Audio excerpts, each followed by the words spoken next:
Good evening and welcome back to the Bear Cave. I'm Teddy and you are listening to Night Talk. So come on in, grab a glass of wine, and join me for a little discussion, perhaps. I see my moderators out in the chat. Good evening, ladies. We are expected to get up to, I think it's like 8 or 9 inches of snow starting late tomorrow afternoon. Yeah, here in Michigan, winter wonderland. So, yeah. Oh, no. A fireplace, some good music, and company. That's definitely what I will be into late tomorrow. But for right now, I'm with you. So, where do we begin? Perhaps let's do this in the reverse. Rather than telling the bedtime story, maybe I will jump into. Did anyone see uh, Elon Musk this evening at the White House in the Oval Office? He was there. Oh wow! I turned the music down. Maybe it's the speakers that. Let's see. Let's do it like this. Is that better?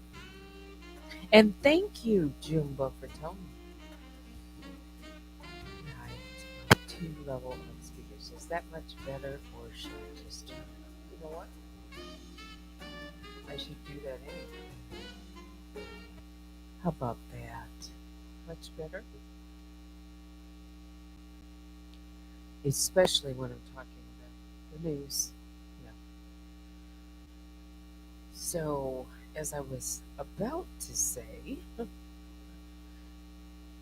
Elon Musk was at the White House today in the Oval Office, and he was standing right beside um, President Trump as he said, well, as President Trump was there sitting, but Elon was standing, and he had his son with him, X, little X.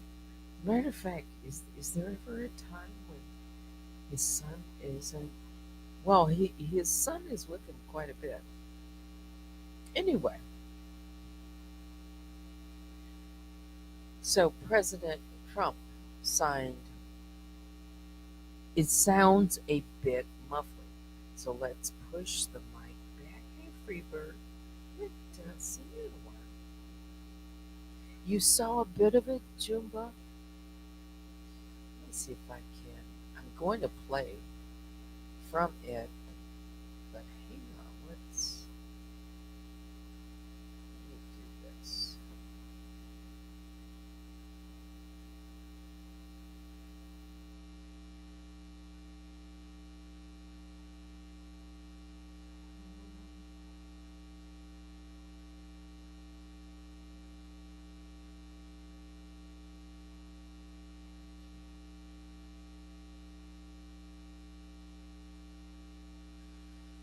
So, yes, Elon Musk appeared alongside President Trump in the Oval Office, and it was to discuss significant, they're saying, reforms. I listened to most of it, which were aimed at downsizing the federal government. Is that better? The sound? Let's see. My voice is not clicking. All right, let me move away from the mic. Is that any better?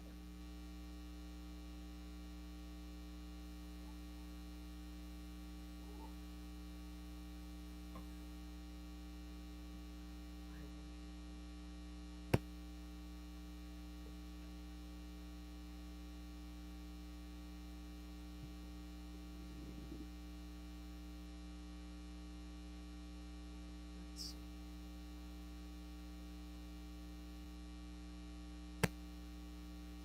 I turned the sound way down. I thought it was too loud.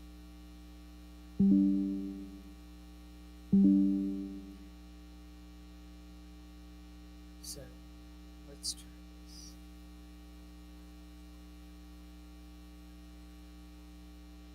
Is that better?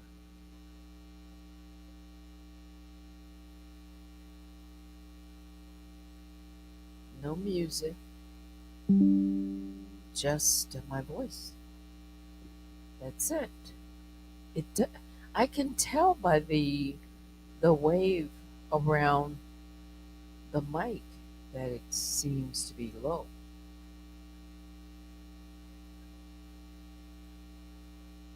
You can't hear. All right, so let's try this. Let's stop the screen.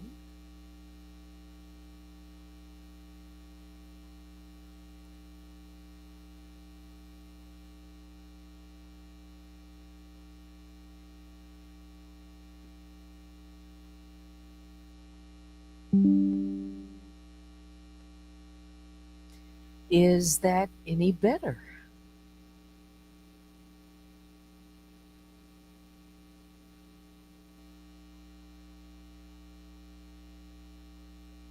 All right, we'll just, I'll keep going.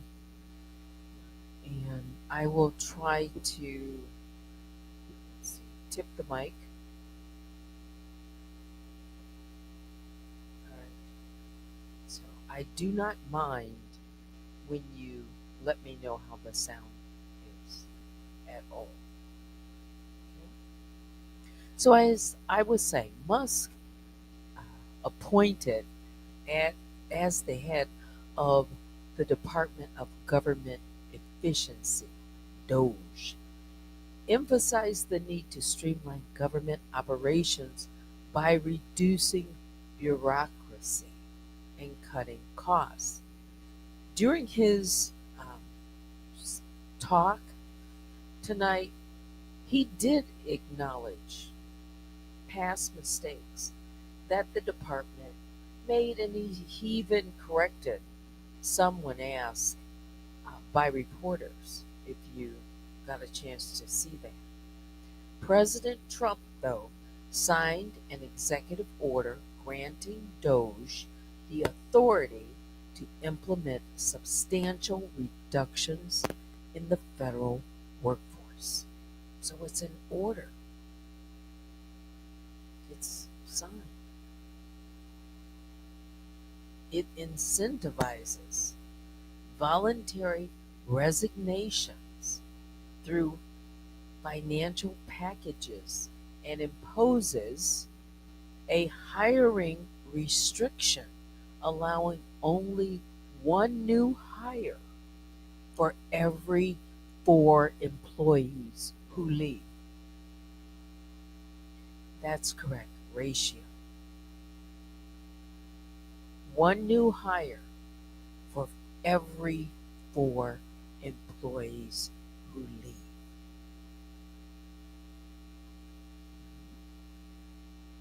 So, if you're in the federal government, it appears that it's been signed.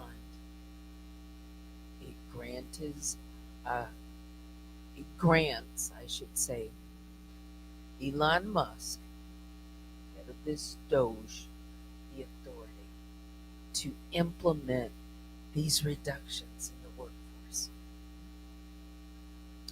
Key departments such as Homeland Security and Immigration, though, are exempt from these measures. Critics have expressed concerns over the rapid implementation of these reforms, citing a lack of transparency and potential overreach.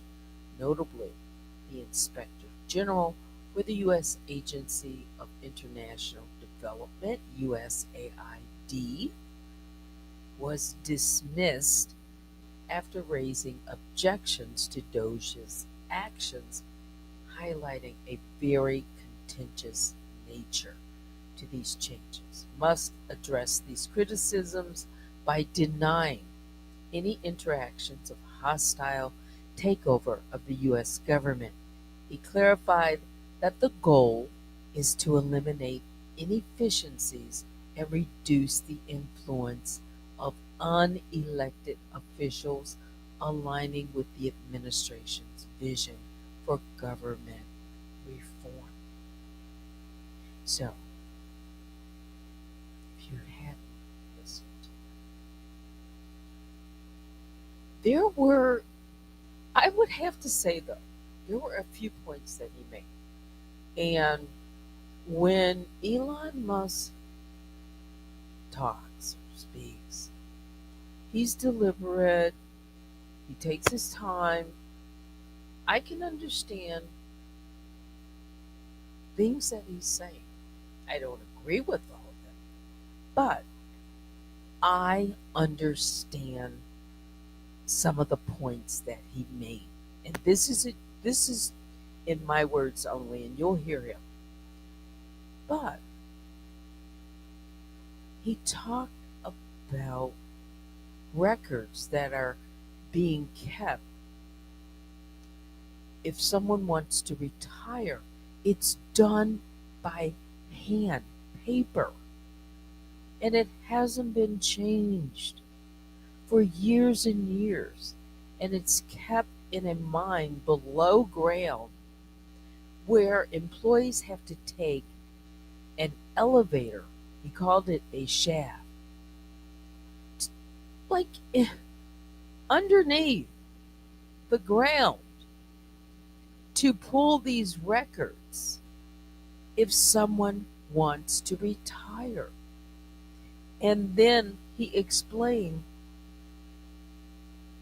how it's related to actually someone physically going down and getting these records and coming up and going through them when it could have been automated all these years. Now, I'll let him say, you know, what, hi, how he put it. But when you listen to it, it makes sense. That part makes sense to me. And perhaps, is it because, well, let's take a listen. Let's see if I can at least, let's hear some of this conversation. Let's see if I can get to the part where President Trump.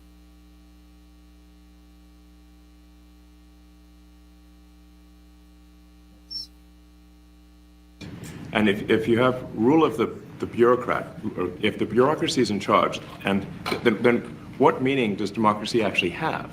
If the people cannot vote and have their will be decided by their elected representatives in the form of the president and the Senate and the House, then we don't live in a democracy. We live in a bureaucracy. So it's incredibly important that we close that feedback loop, we fix that feedback loop, and that the public's elected representatives, the president, the House, and the Senate, decide what happens, as opposed to a large unelected bureaucracy. This is not to say that there are good people who are in the federal bureaucracy, but you can't have an autonomous federal bureaucracy. You have to have one that's responsive to the people. That's the whole point of a democracy. And if you looked at this, if you looked at the founders today and said, what do you think of the way things have turned out? Well, we have this unelected, fourth unconstitutional branch of government, which is the bureaucracy, which has, in a lot of ways, currently more power than any elected representative. And this is not something that people want, and it's not. It does not match the will of people. So it's just something we've got to fix. And then we've also got to address the deficit. So we've got a $2 trillion deficit, and if we don't do something about this deficit, the country's going bankrupt. I mean, it's really astounding that the interest payments alone on the national debt exceed the Defense Department budget.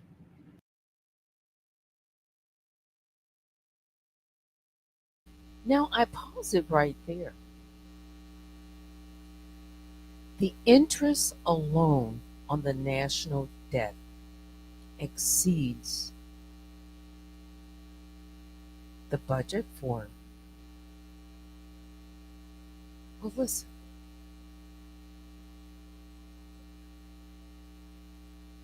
Hang on. I'm going between screens.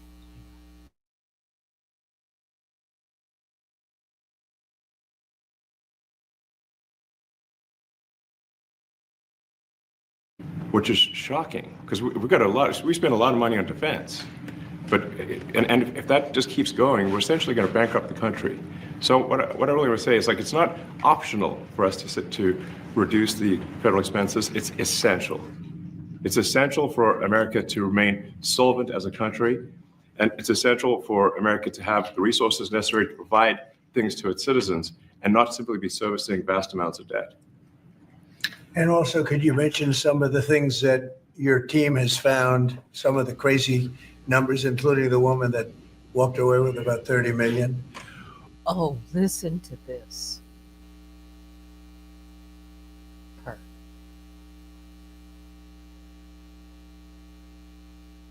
Right. Etc. Well, we do find it sort of rather odd that there are quite a few people in the bureaucracy who have ostensibly a salary of a few $100,000, but somehow manage to accrue tens of millions of dollars in net worth while they are in that position, which is...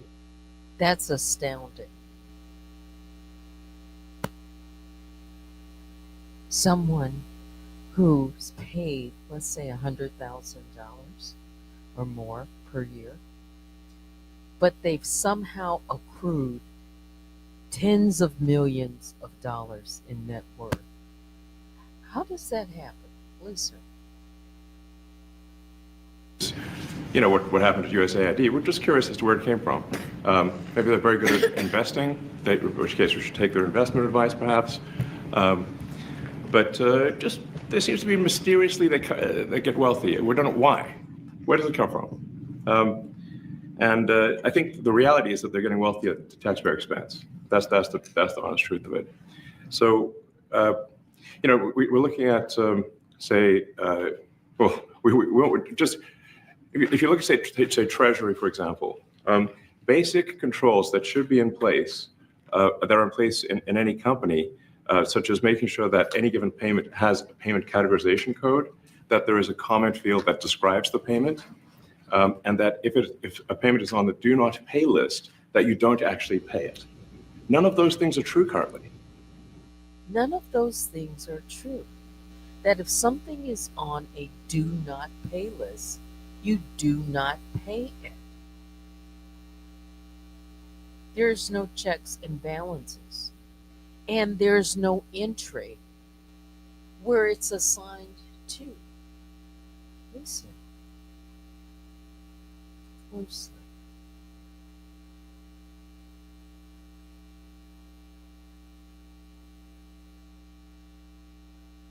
Hang on.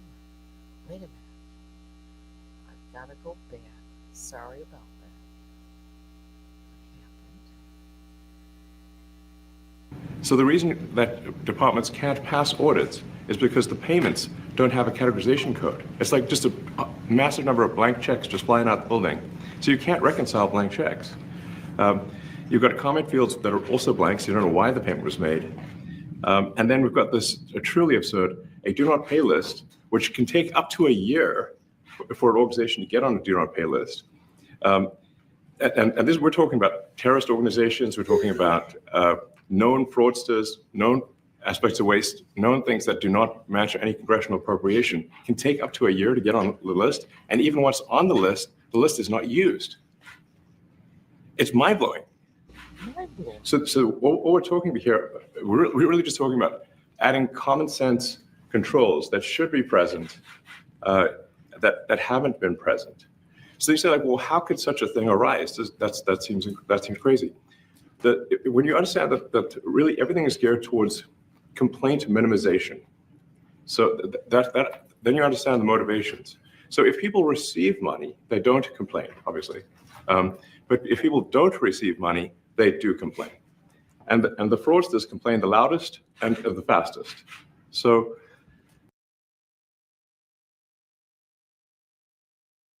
I like that line. If people receive money, they don't complain. If people don't receive money, they do complain. And the fraudsters complain the loudest.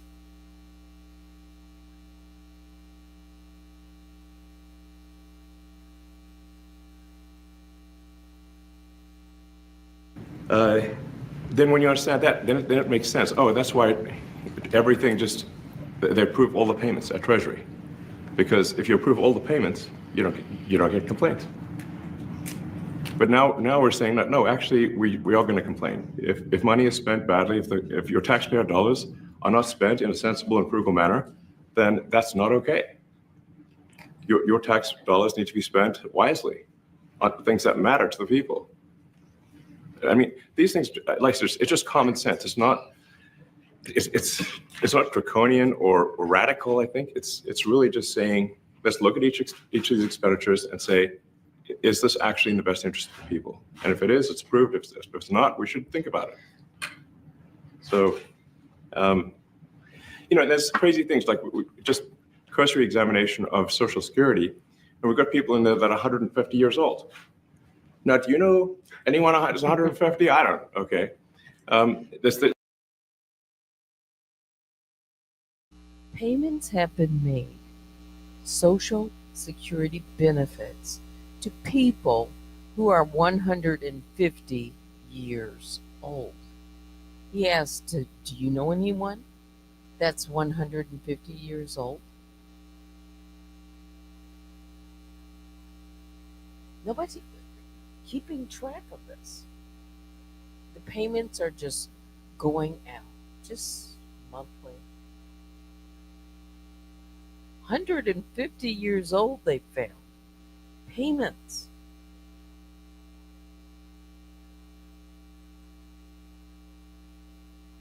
They should be on the Guinness Book of World Records. They're missing out. So that's a case where, like, I think they're probably dead. It's my guess.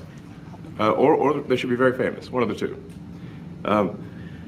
And then there's a whole bunch of Social Security payments where there's no identifying information. Well, like, why is there no identifying information?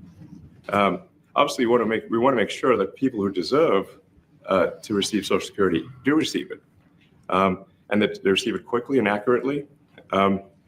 Also, another crazy thing. So, one of the things is, like, we are trying to sort of right-size the federal bureaucracy, just make sure that this obviously there needs to be a lot of people working for the federal government, but not as many as currently. So we're saying, well, okay, well, if people can retire, with full benefits and everything, that would be good. They can retire, get their retirement payments, everything. And then we were told, this is actually, I think, a great anecdote, because we were told that the most number of people that could retire possibly in a month is 10,000. We're like, well, why is that? Well, because all the retirement paperwork is manual on paper. It's manually calculated, then written down on a piece of paper. Then it goes down a mine. And, like, what do you mean a mine? Like, yeah, there's a limestone mine where we store all the retirement paperwork. that look, and you look at a picture of this mine. We'll post some pictures afterwards. And this mine looks like something out of the 50s because it was started in 1955. So it looks like it's like a time warp. And then the speed, then the limiting factor is the speed at which the mine shaft elevator can move determines how many people can retire from the federal government. And the elevator breaks down and then sometimes, and then nobody can retire. Doesn't that sound crazy? There's like 1,000 people that work on this.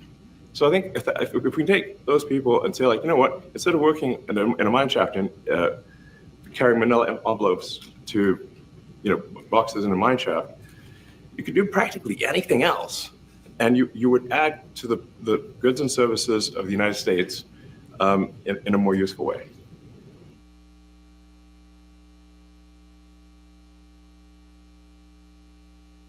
So the limiting factor, he's saying, is what? The maximum amount of people that can retire per month is 10,000, and it's limited by someone physically having to go down this shaft in a limestone mine and get a manila folder with the retirement information that's handwritten, bring it back up, and decipher it. So what if the elevator breaks down, the actual physical elevator, mine shaft? Then it's limited. It seems archaic, but this is what's going on. Is it because Elon Musk and others that are working with him are coming across things that no one's ever really talked about? And it's upsetting the norm, which norm or could be something just like this. What's wrong? This is just me. What's wrong with finding out if the government has been overspending on frivolous waste? Hasn't that been what citizens are calling for? Where the government is spending the money? Well, if millions upon millions upon millions is lining the pockets, someone's getting very, very wealthy.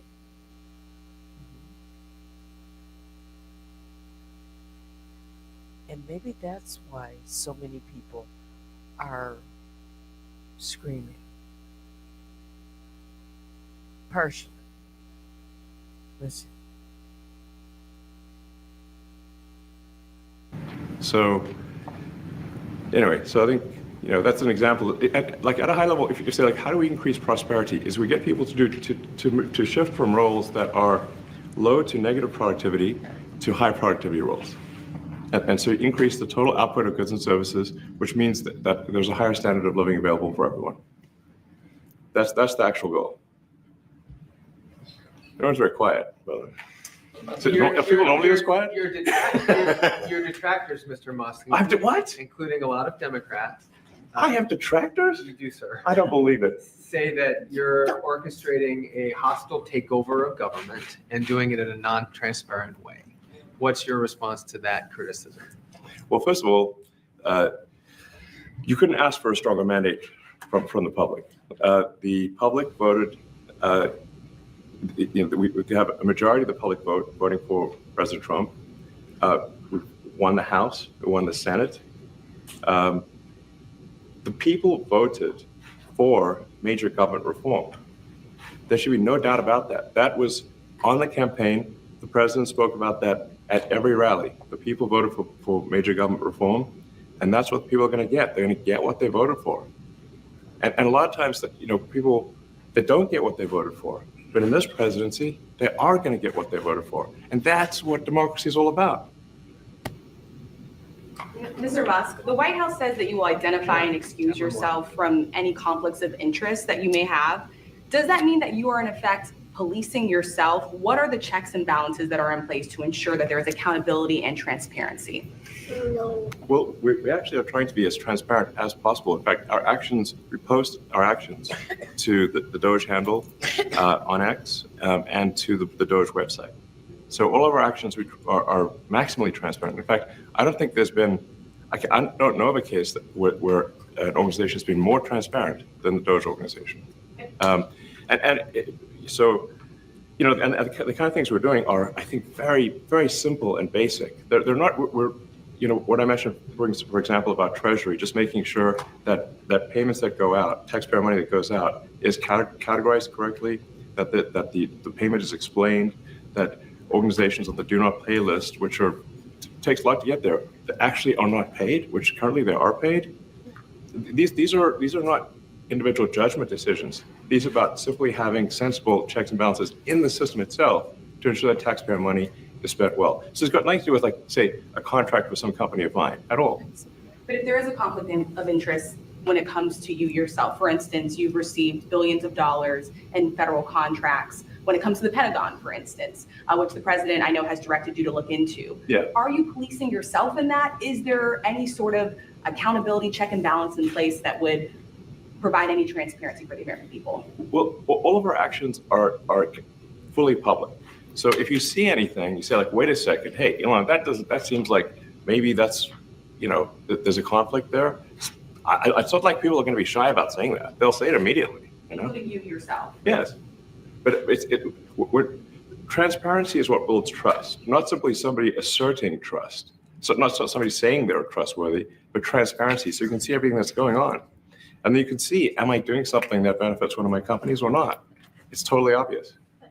And if we thought that, we would not let him do that segment or look in that area if we thought there was a lack of transparency or a conflict of interest. And we watch that also. He's a big businessman. He's a successful guy. That's why we want him doing this. We don't want an unsuccessful guy doing this.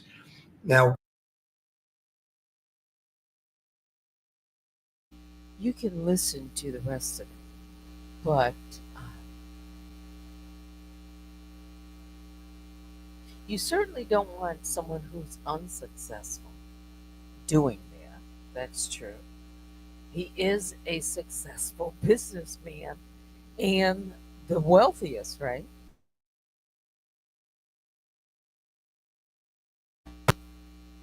It seems that there have been no checks and balances in some of the departments and how money has been spent. You can agree or disagree by sending me an email at unwinewithteddy@gmail.com. All right, so why don't I go ahead and just before I wrap things up, just read a few more parts to this story. The Secret Fortune. So let's do this.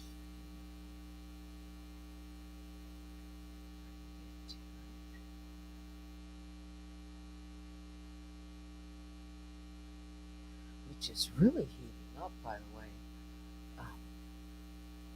I should say, so far, remember there's Elise.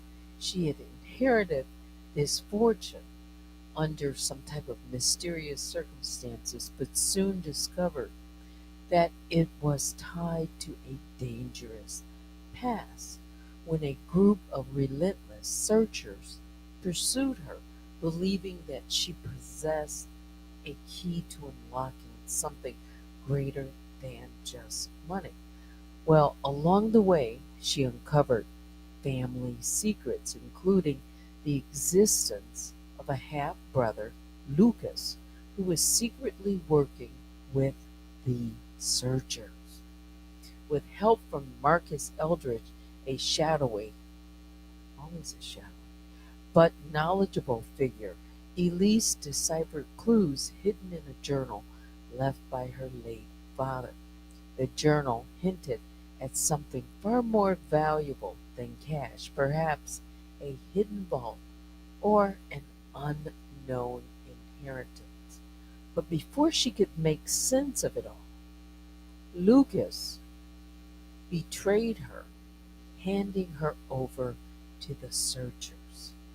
So, part 31, The Escape Plan.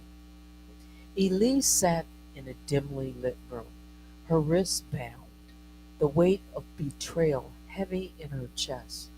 Lucas paced before her, his expression unreadable. "You should have trusted me, Elise," he murmured. She scoffed. "Trusted you? You handed me over." Lucas leaned in. "You don't understand. This isn't about money. It's about what looked away or locked away. They think you can find it." Elise's mind raced. Before she could respond, the door creaked open. It was Marcus. "Get up," he whispered, holding a key. "We don't have much time." Part 32. Once free, Elise and Marcus fled into the night, Lucas shouting after them, but making no move to stop them. They ducked into an alley where Marcus revealed a folded piece of parchment. Her father's journal had a hidden page. "It's a map," Elise whispered. Marcus nodded. "A vault is hidden beneath your childhood home." Elise's heart pounded. The searchers wouldn't stop now. They had to get there first. Part 33. Elise hadn't seen the house in years. It looked untouched, but the sense of unease was overwhelming. As they stepped inside, the floorboards groaned. "We need to find an entrance," Marcus said. Elise ran her hands along the fireplace, remembering how her father once joked about keeping treasures behind the hearth. Then, click, a panel shifted, revealing a narrow staircase. They exchanged glances. "Let's go," Elise whispered. Part 34. The Vault of Truth. At the bottom of the stairs was a steel door with a combination lock. Elise's hand shook as she tried. Her father's birthday. Nothing. Then a realization hit her. The numbers in his journal.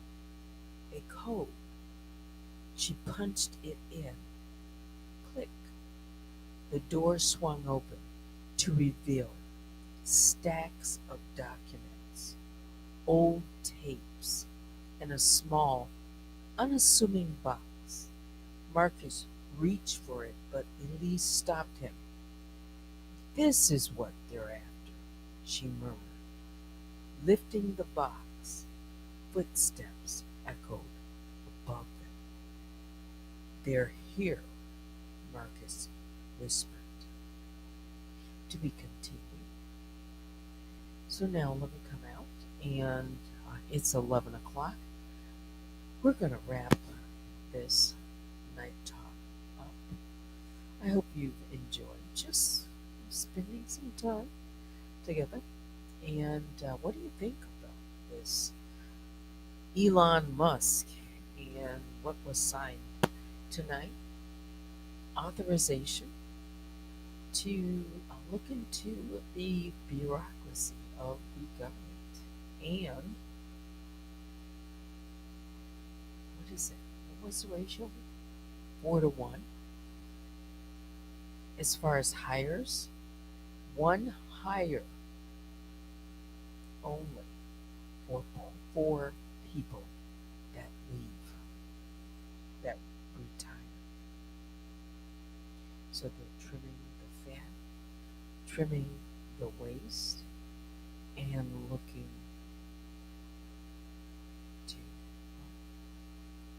make cuts. I don't know. They're going about it in a way that a lot of people are upset about. So far, there have been some results, though, and finds of the waste. Do you believe it? Do you know? Well, that's for you to decide. And we'll just wait and find out. That's it for me. Biggest bear hugs go out to each of the grizzlies and the honey bears. Please hit the like on your way out and join me sometime tomorrow. Okay. I do have an early day planned, and I certainly need to keep in mind that the weather is going to turn very treacherous on the road. So, yeah, that's it. Thanks for watching. Until next time, I'm Teddy. Good night.